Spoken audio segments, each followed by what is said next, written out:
Елиезер. За патот.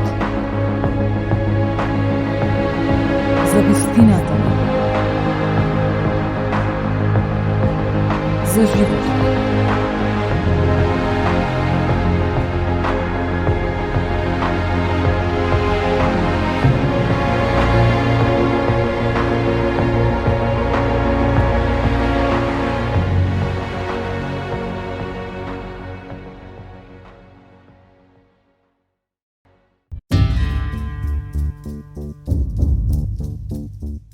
Почитувани драги мои, здраво! Нема поголема, по-блажествена, поубава, по-позитивна причина од Исусовото раѓање. Ви предлагам да останете заедно со мене во ова убава енергија која што, еве, Господ Бог ви ја праќа вам. Мир со вас!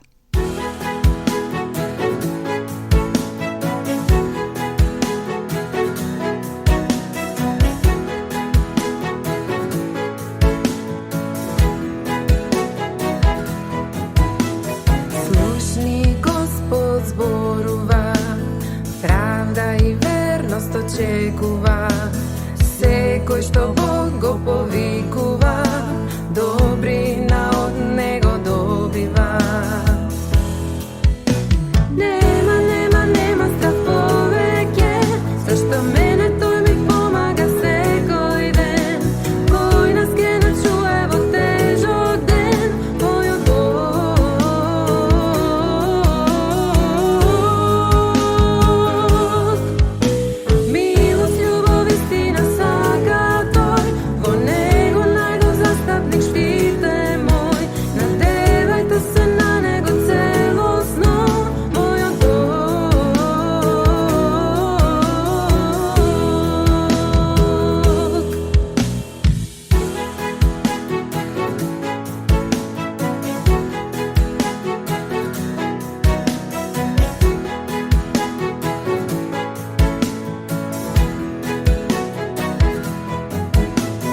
Божјата добрина тука е, секој што бара ке пронајде. Народите што ги создаде, ке видат колку славен е. Нема страх повеќе, зашто мене тој ми помага секој ден. Кој нас ке начуе во тежок ден, мојот Бог.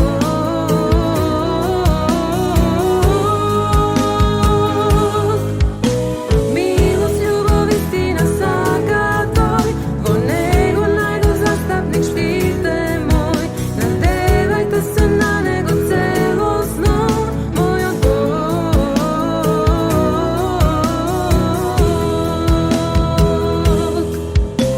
Во рано утро размислувам, со молитва денот го почнувам, за неговите дела раскажувам, со радост ја живеам.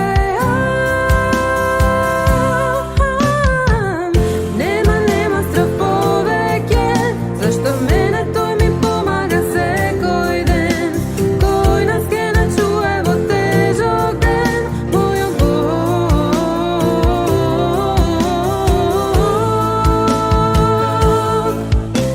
Милост, љубов, истина сака тој, во него најдов застапник, штит е мој. Надевајте се на него целосно, мојот Бог.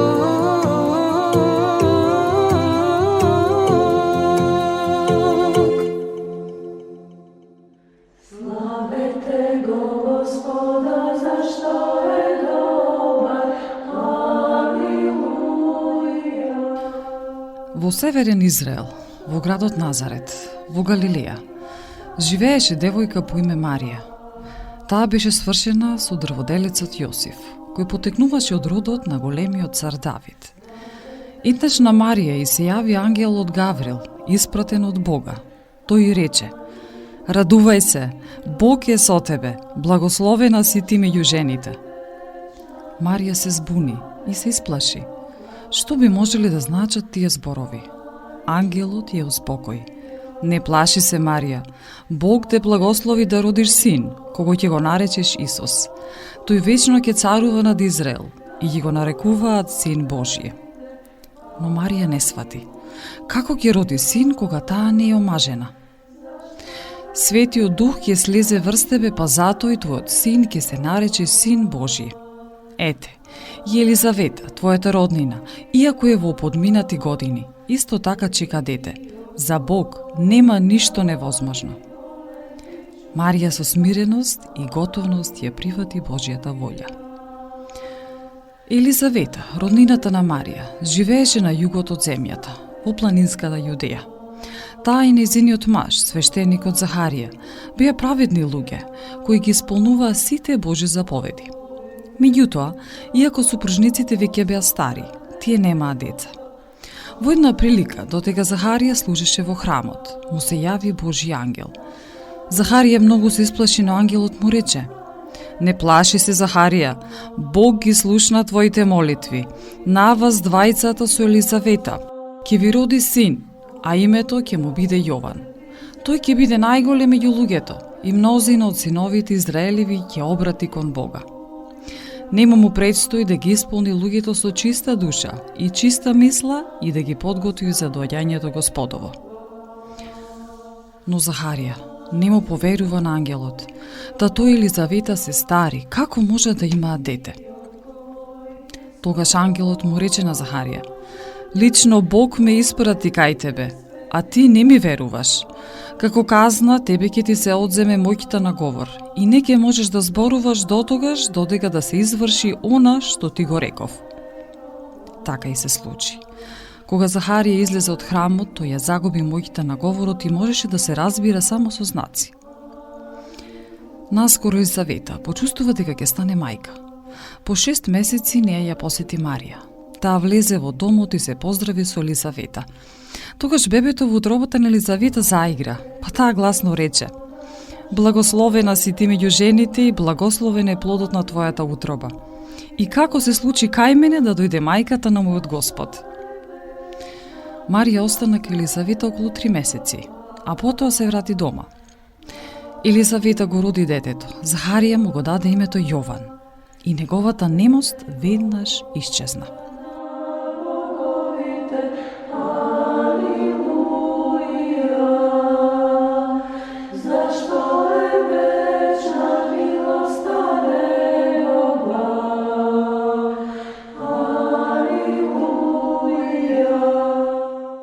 Дрводелецот Јосиф, кој се подготуваше да се ожени со Марија, беше човек благочестив и праведен.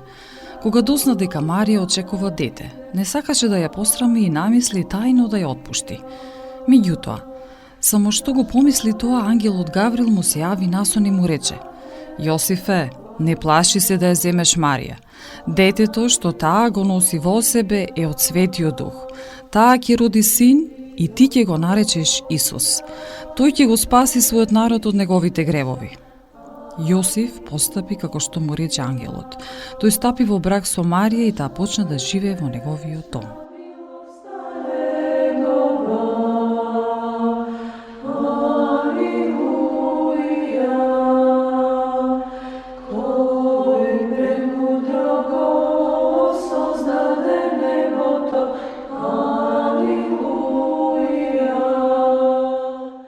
Во тие дни, императорот Август, под чија власт се наоѓаше израелската земја, нареди да се спроведе општ попис на сите жители. Секој жител беше должен да се запише во градот во кој живееле неговите предци. Роден град на Давидовиот род беше Витлеем, кој се наоѓаше на југ, во Јудеја. Таму се упати Јосиф со Марија. Кога дојдоа во Витлеем, во градската гостилница, немаше место за ноќевање. На Марија и дојде времето да се роди. Појавувајќи се на светот, нејзиното дете требаше да се повие и положи во јасли за добиток. Во ноќта, кога се роди Исус, по соседните полиња овчарите ги пасеа своите стада. Наеднаш во своето величие пред нив застана Божи ангел и тие многу се исплашија, но ангелот им рече: Не плашете се, еве, ви ја соопштувам големата радост која што дојде во светот. Во градот Давидов се роди Господ, Спасителот, кого лесно ќе го препознаете бидејќи новороденчето повиено лежи во јасли. Наеднаш се појавија многу ангели, славејќи го Бога и радувајќи се за луѓето. Овчарите си рекоа еден на друг: треба поскоро да одиме во Витлеем и да го видиме новороденчето за кој ни соопшти Бог. Тие побрза и појдоа во градот, па ги најдоа Марија и Јосиф и новороденчето што лежеше во јасли. Потоа пастирите насекаде раскажуваа за тоа што го видоа и сите ги восхитуваа со своето кажување. Славете го Бога на боговите, алилуја. Мудреците кои живеа на исток ја здогледа на небото звездата која го објави раѓањето на Исус. Тие дојдоа во Ерусалим и почнаа да се распрашуваат: каде се роди царот јудејски? Ја видовме неговата звезда, подојдовме да му се поклониме. Во тоа време во Јудеја управуваше царот Ирод. Штом слушна за новородениот цар, тој се исплаши, па ги собра сите првосвештеници, народни книжници и ги праша: каде треба да се роди Месијата Христос? Тие му одговорија: во Витлеем. Според старото пророштво, Месијата требаше да произлезе од потомството на Јуда, синот на Јаков, и да се роди во градот кој одавна владееле потомците на Јуда. Тогаш Ирод тајно ги повика мудреците и дозна од нив точно за времето кога се појавила звездата. Испраќајќи ги во Витлеем рече: кога ќе го најдете новороденчето, јавете ми, за да отидам и јас да му се поклонам. Мудреците тргнаа на пат. И ете, звездата што ја здогледа на исток врвеше пред нив, се додека не застана над местото каде што беше новороденчето. Мудреците многу се израдуваа. Влегувајќи во куќата ја здогледа Марија со новороденчето и паднаа на коленици пред Исус. Потоа мудреците му принесоа подароци: злато, ливан и смирна. Ноќта, мудреците примија насон божествена наредба да не се вратат кај Ирод, туку по друг пат си заминаа во својата земја. Зашто е вечна милоста негова, алилуја. Кога мудреците заминаа, ангел Господов му се јави на Јосиф насон.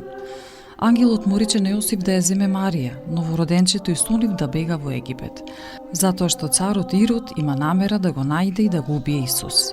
Јосиф и неговото семејство требало да останат во Египет до времето додека ангелот не им дозволи да се вратат. И целото семејство брзо се упати во Египет и остана таму до смртта на Ирод. Така прескажи пророкот во старите времиња. Кога виде дека мудреците го измамија, Ирод се разлути многу и нареди да се убијат сите новороденчиња во Витлеем и по целата негова околина на возраст до 2 години. Судејќи според кажувањата на мудреците, меѓу нив требало да биде Исус. Ова убивање на новороденчиња исто така беше предскажано од пророкот Еремија. Кога умре Ирод, цар на Јудеја, стана неговиот син Архелај. Тогаш ангел Господов му се јави на Јосиф и му дозволи да се врати со семејството во татковината. Меѓутоа Јосиф се плашеше да се врати во Јудеја, поткако доби вест на сон, тој се упати на север во галилејските предели во градот Назарет. Со тоа се исполни уште едно старо пророштво, кажано преку пророците дека Месијата ќе го наречат Назареец. Така, Јосиф, Марија и незиниот син се населија во Назарет. Исус израсна, закрепнувајќи се духовно и исполнувајќи се со мудрост.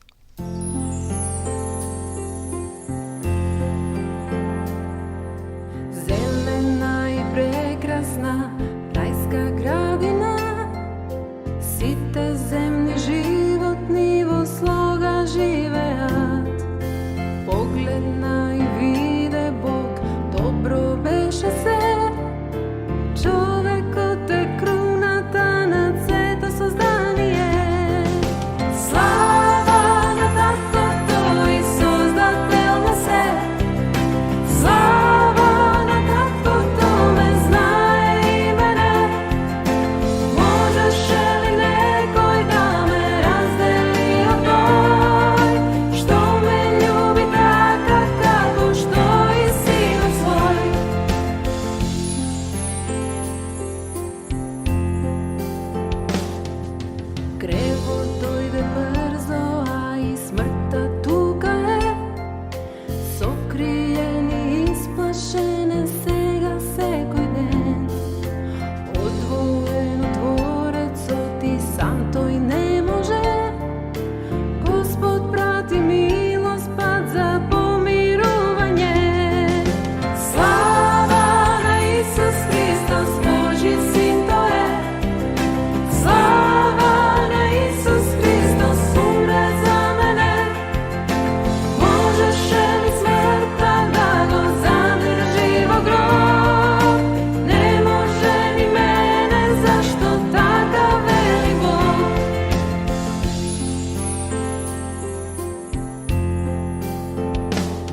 Елиезер,